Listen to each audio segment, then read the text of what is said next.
सिर्फ DD news.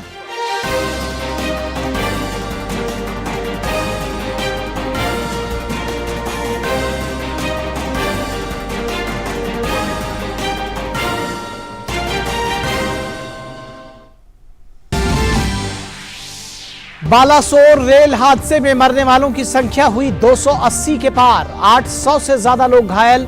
प्रधानमंत्री नरेंद्र मोदी ने घटनास्थल पर पहुंचकर लिया हालात का जायजा, घायलों से मिलकर जाना, हालचाल, समुचित इलाज का दिया निर्देश।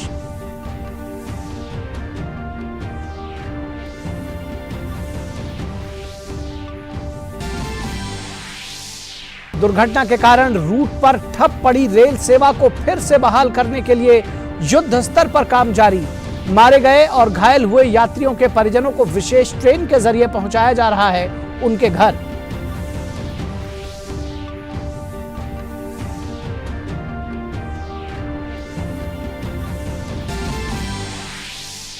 राष्ट्रपति द्रौपदी मुर्मू सूरीनाम की अपनी पहली राजकीय यात्रा पर रवाना। सूरीनाम में कल भारतीयों के आगमन के 150वीं वर्षगांठ समारोह में होगी मुख्य अतिथि। यात्रा के दूसरे चरण में 7 से 9 जून तक सर्बिया की करेंगी यात्रा।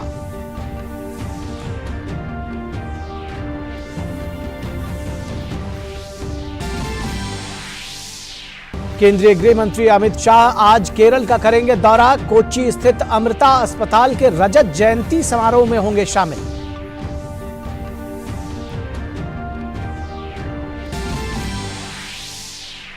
अमेरिकी रक्षा मंत्री लॉयड ऑस्टिन आज से 2 दिवसीय दौरे पर भारत आएंगे। अमेरिकी रक्षा मंत्री की होगी दूसरी भारत यात्रा। रक्षा मंत्री राजनाथ सिंह के साथ कल नई दिल्ली में होगी द्विपक्षीय वार्ता।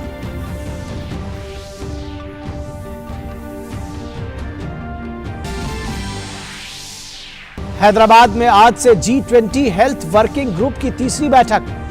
भारत के स्वास्थ्य क्षेत्र की उपलब्धियों पर आधारित एक प्रदर्शनी का होगा उद्घाटन। दवा क्षेत्र में सहयोग को मजबूत करने जैसे विषयों पर होगी चर्चा।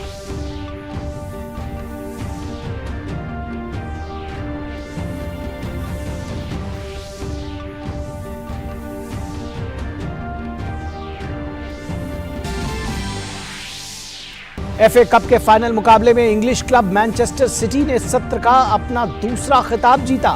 फाइनल मुकाबले में यूनाइटेड सिटी को 2-1 से दी मात। गुंडोगन ने पहले ही मिनट में सबसे तेज गोल कर रचा इतिहास।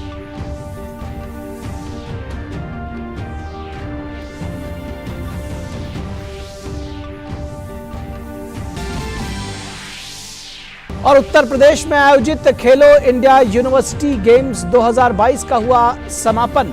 बालासोर रेल हादसे में मृतकों के प्रति संवेदना के साथ ही समापन समारोह रखा गया बेहद साधारण।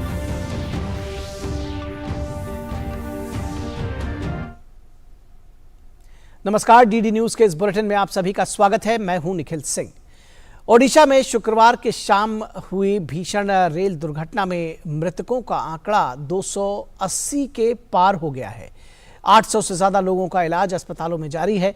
सरकार की प्राथमिकता घायलों के इलाज पर है। वहीं शनिवार को पीएम मोदी भी घटनास्थल पर पहुंचे और हालात का उन्होंने जायजा लिया।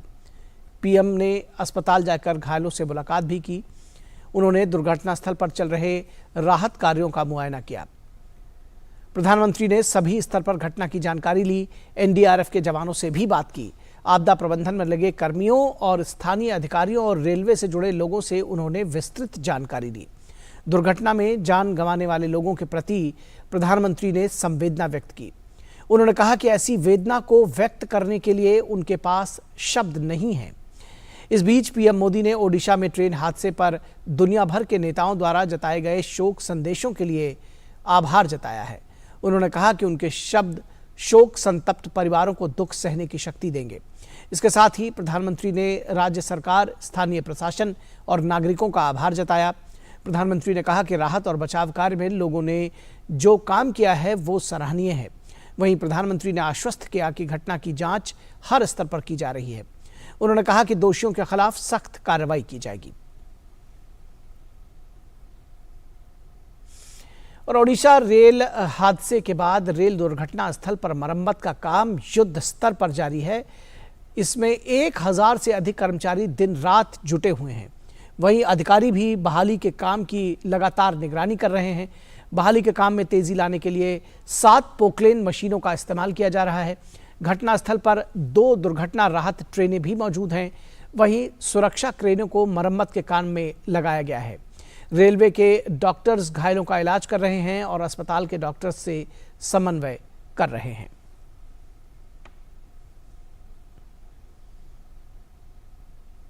केंद्रीय स्वास्थ्य मंत्री मनसुख मांडविया भुवनेश्वर पहुंच गए हैं। स्वास्थ्य मंत्री ओडिशा रेल दुर्घटना में घायलों को दी जा रही सहायता की समीक्षा करेंगे।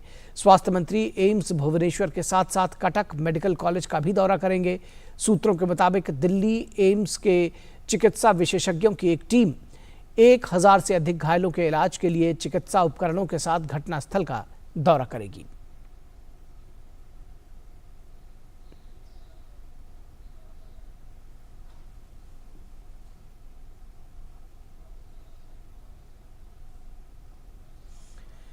मनसुख मांडविया घटनास्थल का दौरा कर रहे हैं।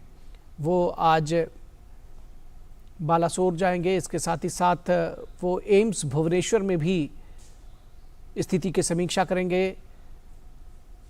एम्स के डॉक्टरों और जो तमाम दूसरे अस्पताल हैं उनके डॉक्टरों का एक 16 सदस्यीय टीम भी बालासोर जाएगी। तो घायलों की स्थिति की समीक्षा करेंगे। साथ ही साथ ये देखेंगे कि घायलों को समुचित इलाज मिल रहा है। केंद्रीय स्वास्थ्य मंत्री मनसुख मांडविया। और इस पूरी खबर पर बातचीत करने के लिए हमारे साथ हमारे संवाददाता नितेंद्र सिंह इस वक्त जुड़े हुए हैं।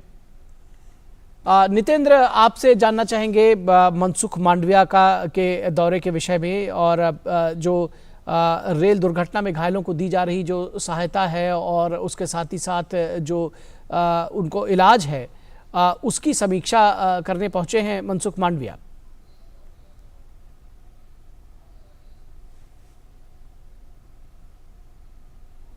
और वहां से वो एम्स भुवनेश्वर जाएंगे और सबसे बड़ी अभी प्राथमिकता है कि कैसे जो घायल लोग हैं उनका बेहतर इलाज हो, चिकित्सा सुविधा मिले, इसको लेकर के कदम उठाए जा रहे हैं। हम स्वास्थ्य मंत्री खुद वहां निगरानी करेंगे, समीक्षा करेंगे और जो भी जरूरत होगी इलाज की व्यवस्था की वो मुहैया कराई जाएगी। साथ ही साथ 16 सदस्यीय एक डॉक्टरों की टीम भी जा रही है दिल्ली से और वहां देखेगी कि कैसे जो 160 अनक्लेम्ड जिसको हम कहते हैं कि डेड बॉडी है जिनकी अभी पहचान नहीं हो पाई है, उनको सुरक्षित रहना अभी सबसे बड़ी प्राथमिकता है सरकार के लिए। और वो जो डेड बॉडी है उनमें से 160 में से 100 डेड बॉडी एम्स भुवनेश्वर में रखा जाएगा और ये जो 16 सदस्यीय डॉक्टरों की टीम जा रही है दिल्ली से वो उसका शवलेपन करेगी ताकि उनको कुछ दिनों तक सुरक्षित रखा जा सके और जब उनके परिजन आएंगे तो पहचान करके ले जाएंगे। तो ये तमाम कवायद की जा रही है। साथ ही साथ दिल्ली एम्स से डॉक्टरों की एक टीम जा रही है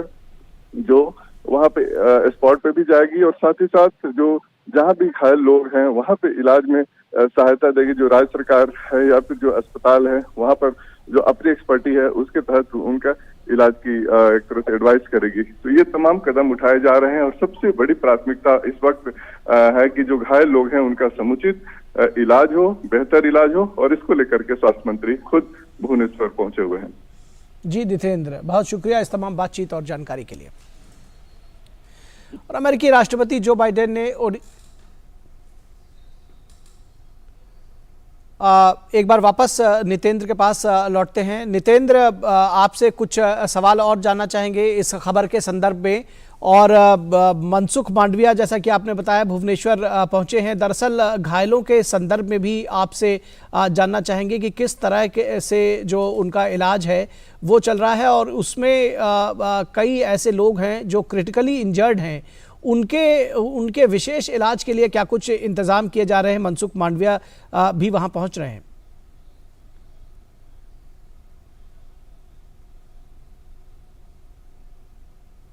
नितेंद्र, आप हमें सुन पा रहे हैं? नितेंद्र, आप हमें सुन पा रहे हैं?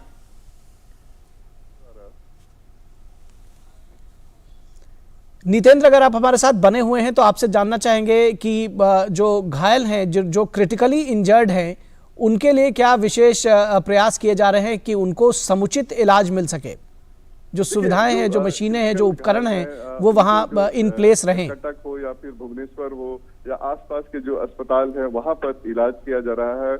और दिल्ली से इसीलिए विशेषज्ञों की टीम जा रही है, जिसमें एम्स के डॉक्टर हैं, सफदरजंग के डॉक्टर हैं, लेडी हार्डिंग और बाकी जो आरएमएल के अस्पताल के डॉक्टर, इनकी भी टीम वहां जा रही है। और वहां पर जो डॉक्टर मौजूद हैं उनको मदद करेंगे कि अगर मान लिया बहुत गंभीर रूप से घायल मरीज है, उनका बेहतर इलाज कैसे हो। अगर जरूरत पड़ेगी तो हो सकता है दिल्ली भी लाया जा सकता है कुछ मरीजों को, अगर जरूरत पड़ेगी तो वो जो यहाँ के डॉक्टर जा रहे हैं वो अपनी एडवाइस वहां देंगे। साथ ही साथ स्वास्थ्य मंत्री खुद जब एम्स भुवनेश्वर में रहकर निगरानी करें, क्योंकि एम्स भुवनेश्वर बहुत बड़ा अस्पताल है तो काफी उसमें एक्सपर्टी भी है और तमाम जो डिपार्टमेंट है विशेषज्ञों से जुड़ी हुई टीम वहां पर है, तो वहां पर बेहतर इलाज हो सकेगा। और यही सुनिश्चित करने के लिए स्वास्थ्य मंत्री वहां पहुंच रहे हैं। और कोशिश यह है सरकार की अभी कि जितना बेहतर इलाज की सुविधा मुहैया हो वो कराया जाए जो घायल लोग हैं। जी, आपने बताया 160 शव ऐसे हैं जिनकी पहचान अभी नहीं हो सकी है। उनकी एम्बामिंग, उनका जो शव लेपन है उसकी व्यवस्था भी बेहद महत्वपूर्ण है। उस संदर्भ में कुछ जानकारी दें। आपने बताया था कि 100 शव ऐसे हैं जिनको भुवनेश्वर एम्स में रखा जाएगा। जी बिल्कुल, देखिए अभी जो मुझे बताया गया कि 160 ऐसी डेड बॉडी है जिनकी अभी पहचान नहीं हो पाई है, उनके परिजन अभी तक पहचान नहीं कर पाए हैं, वहां पर पहुंच नहीं पाए हैं। तो जो भद्रक के रेलवे स्टेशन से जो रेल के माध्यम से भुवनेश्वर ट्रेन के माध्यम से पहुंचाया जाएगा और एसी बोगी में उनको बहुत ही सुरक्षित तरीके से, सम्मानजनक तरीके से उनको लाया जा रहा है। और ये 160 डेड बॉडी में से 100 डेड बॉडी एम्स भुवनेश्वर में रहेगा और बाकी जो 60 है वो अलग अलग अस्पतालों में उनको रखा जाए, क्योंकि एक विशेष टेम्परेचर में इनको रखा जाता है ताकि बॉडी सुरक्षित रह सके। और इसके लिए ये व्यवस्था की जा रही है। और यही दिल्ली से 16 सदस्यीय जो डॉक्टरों की और जो इन्वॉल्विंग के एक्सपर्ट हैं उनको भेजा जा रहा है। करीब करीब जो शवलेपन के लिए जो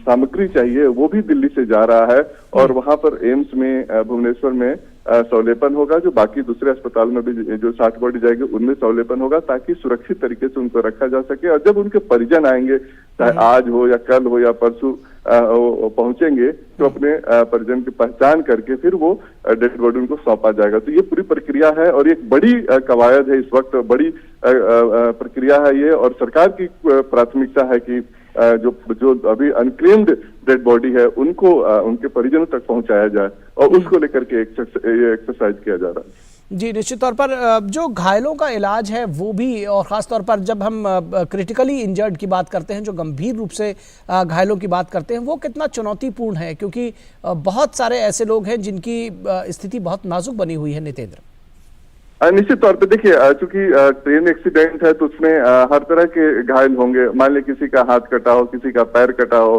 तो वो एक बड़ी चुनौती है कि कैसे उनको फिर आगे की प्रक्रिया, उनके इलाज की कैसे बेहतर व्यवस्था की जाए, ये जरूरी है। अभी क्रिटिकल कितने घायल हैं, जो यहाँ से डॉक्टर जाएंगे, जो एक्सपर्ट जाएंगे, वो भी उसको आइडेंटिफाई करेंगे और जिस तरीके की इलाज की जरूरत है वो तमाम इलाज सुविधा उनको मुहैया की जाएगी।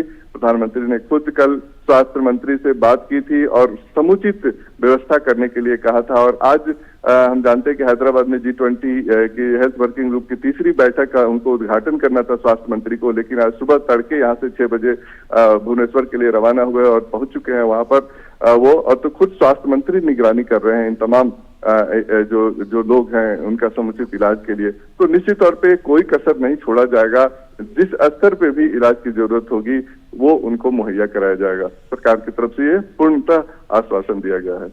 जी, नितेंद्र, आप हमारे साथ बने रहिए। हम अपने दर्शकों को बता दें कि केंद्रीय मंत्री धर्मेंद्र प्रधान भी लगातार इस पूरे जो एक्सीडेंट है और उसके बाद जो रेस्टोरेशन है, जो घायलों का इलाज है, उस पर नज़र बनाए हुए हैं। वो भी लगातार कल से इस पूरे दुर्घटना स्थल की बात करें, अस्पतालों की बात करें, वो लगातार वहाँ पर बने हुए हैं। किस तरह से वो इन चीज़ों का जायज़ा ले रहे हैं, मुआयना कर रहे हैं, क्या कुछ कहा उन्होंने, आइए सुनते हैं। रिस्टोरेशन काम लगभग पूरा हो गया है, फिर भी कुछ चैलेंज बाकी है।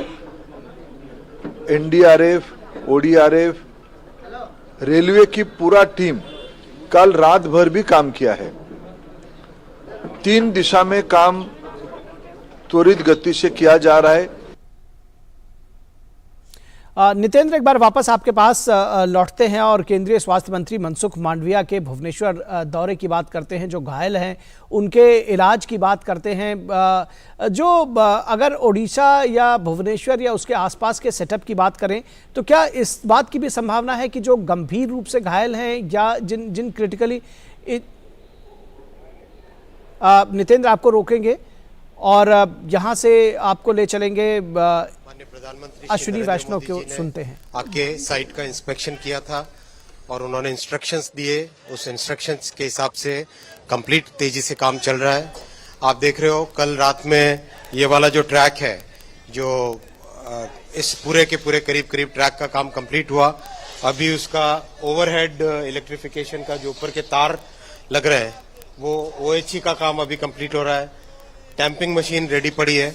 जैसे ही ये काम कंप्लीट होगा फटाफट इस ट्रैक को आज कोशिश करेंगे, इस पूरे ट्रैक को आज ही रिस्टोर करने का। सारे के सारे जितने भी वैगन्स और कोचेज और सब के सब ऑलरेडी टैकल कर लिए गए। सभी डेड बॉडीज को रिमूव कर लिया गया है। कंप्लीट ऑपरेशन तेजी से चल रहा है। पूरी की पूरी कोशिश रहेगी कि वेडनेसडे मॉर्निंग का जो टारगेट है, वेडनेसडे मॉर्निंग तक कंप्लीट रेस्टोरेशन होके गाड़ियां नॉर्मल तरीके से चलने लगे, वो हो। इंक्वायरी भी कंप्लीट कर ली गई है, तो जो कमिश्नर रेल सेफ्टी है वो अपनी इंक्वायरी रिपोर्ट जल्दी से जल्दी देंगे। जैसे इंक्वायरी रिपोर्ट होगी सारे तथ्य पता चलेंगे, लेकिन एकदम क्लियर इसका रूट कॉज, इस इतने दर्दनाक, इतने भयानक एक्सीडेंट का रूट कॉज ऑलरेडी आइडेंटिफाई हो गया है।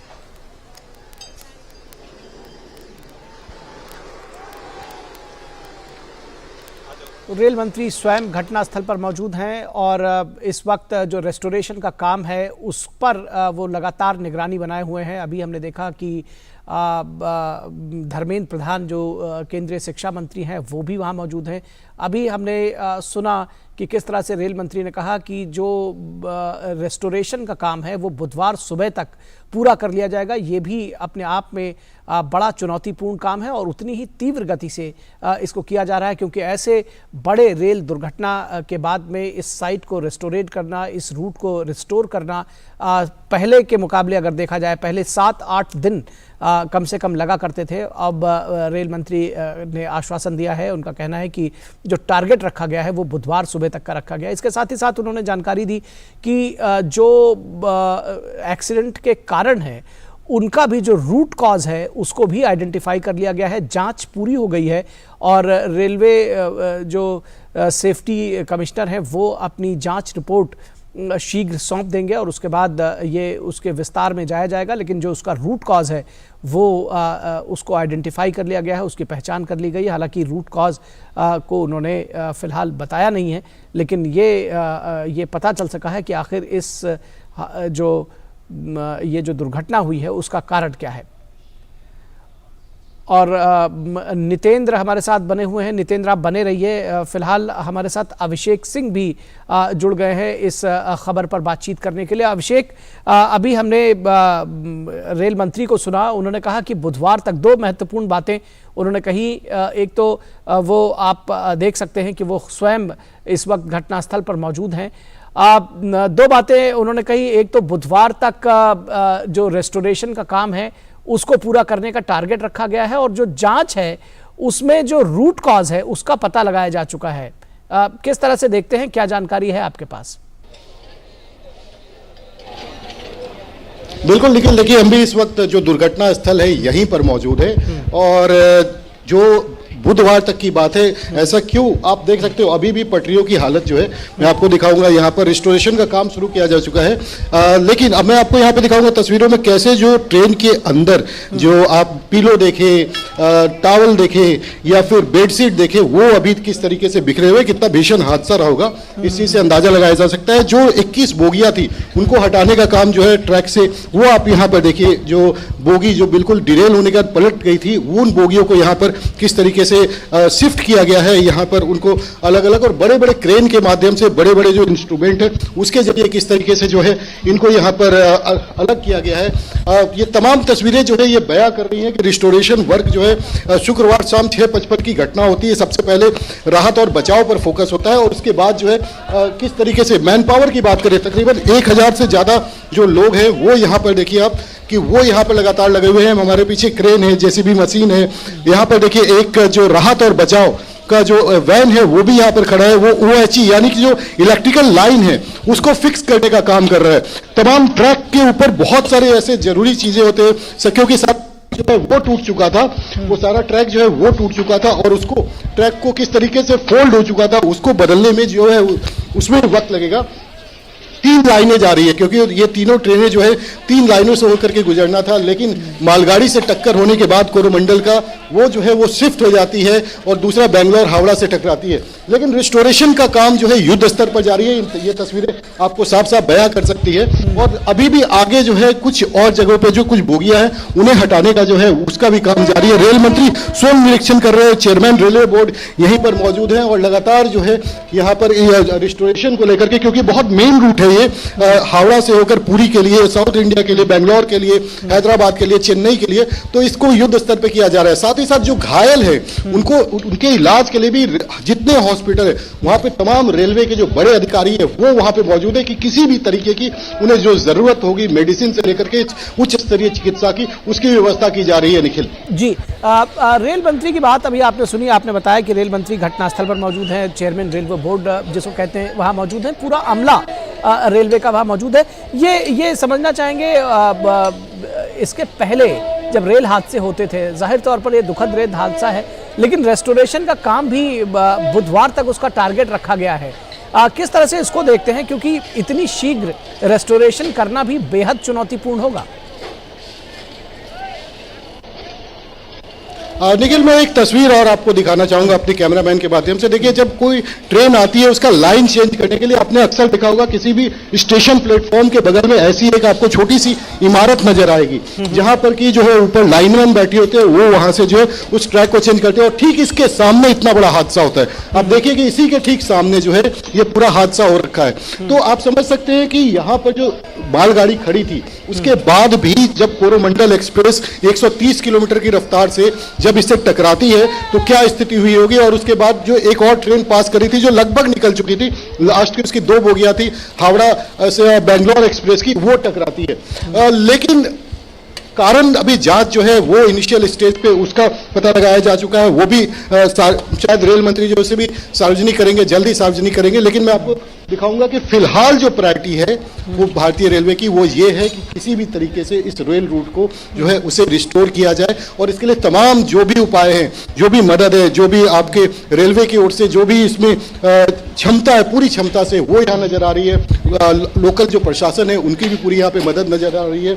और ये आप देखिए, ये जो है OHE लाइन मेंटेनेंस वैन है, यानी OHE जो हाइट होता है जी, OHE बोलते हैं कि जो आपका ऊपर से इलेक्ट्रिक का जो लाइन जाता है उस लाइन को कैसे करके ठीक किया जाए, क्योंकि वो भी पूरी तरीके से डैमेज हो चुके हैं। कई पहलू हैं ट्रैक के अलावा भी, जो अंदर से जो उसके सिग्नलिंग सिस्टम है ट्रेन के साथ, उन सबको देखने के अलावा चाहे जो अंडरग्राउंड वायर हैं उनको किस तरीके से वहाँ पे लगाया जाए, ट्रैक जो है उसको अभी फिर टेस्टिंग होगा। इन सब चीज़ हो जाने के बाद, और इन 3 ट्रैक में देखिए कितना काम की रफ्तार, आप देखिए कि जो ट्रैक बिल्कुल पूरी तरीके से टूट चुके थे उनको जो है नया जो ट्रैक है वो भी यहाँ पर डाला जा रहा है। मैं आपको यहाँ तस्वीरों में दिखाऊंगा, ये बिल्कुल नया ट्रैक है और इसको अभी डालने के बाद इसके ऊपर जो है जो रोड़ी पत्थर डालने के बाद इसको पूरा चेक किया जाएगा। तो इतना आसान नहीं है, क्योंकि जो सामान है उसे भी यहाँ तक ट्रांसपोर्ट भी करना है, जो पुराने यहाँ पे टूटे फूटे उनको भी यहाँ से शिफ्ट करना है। तो काफी एक जटिल प्रक्रिया है जिसको कि उम्मीद जताई जा रही है कि जल्द से जल्द जो है उसे ठीक कर लिया जाएगा, इसे रिस्टोर कर लिया जाएगा। निखिल जी,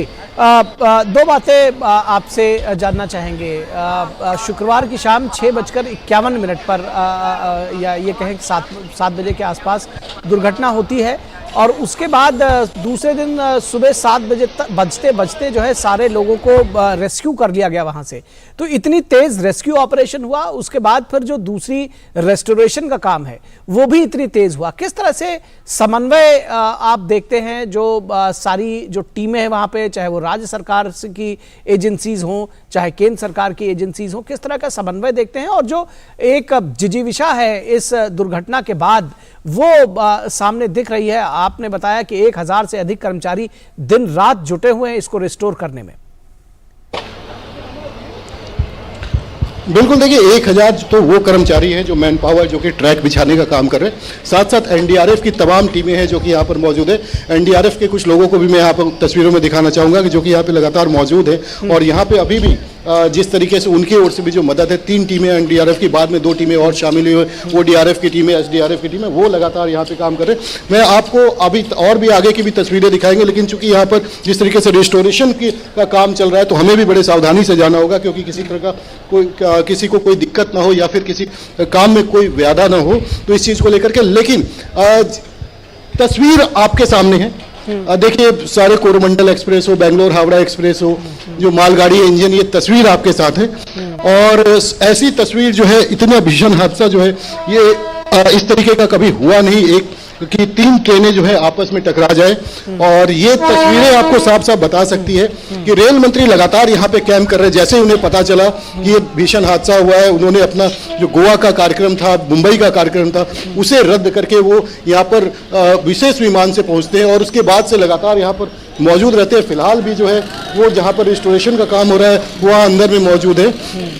और कैसे जब तक ये रिस्टोर ना हो जाए तब तक उनका ये प्रयास रहेगा तो खुद से मॉनिटरिंग करें। और लगातार जो है प्रधानमंत्री नरेंद्र मोदी को भी आपने कल सुना, वो भी यहाँ पर आए, इस जगह घटनास्थल का उन्होंने समीक्षा किया, यहाँ का जायजा लिया, यहाँ की क्या स्थिति थी वो देखा, कैसे राहत और बचाव किया गया उसको देखा, और रिस्टोरेशन किस तरीके से इसको लेकर के उन्होंने बात की। इसके बाद जो है वो हॉस्पिटल भी गए, हॉस्पिटल जाकर के उन्होंने जो घायल है, जो वहाँ पे जो चोटिल है, गंभीर रूप से मामूली रूप से, उन लोगों से मिले, उनके परिजनों से मिले, उन्हें सांत्वना दी और ये बताया उन लोगों के लिए जो है जो समुचित प्रयास किए जाए। जी बिल्कुल, रेल मंत्री घटनास्थल पर मौजूद हैं, लगातार कैंप कर रहे हैं। स्वास्थ्य मंत्री मनसुख मांडविया भी भुवनेश्वर पहुंच चुके हैं, बालासोर का भी वो दौरा करेंगे। उसके साथ ही साथ धर्मेंद्र प्रधान जो केंद्रीय शिक्षा मंत्री हैं वो भी मौजूद हैं। तो लगातार जो युद्ध स्तर पर राहत कार्य चलाया जा रहा है। बहुत शुक्रिया इस तमाम बातचीत के लिए अभिषेक सिंह।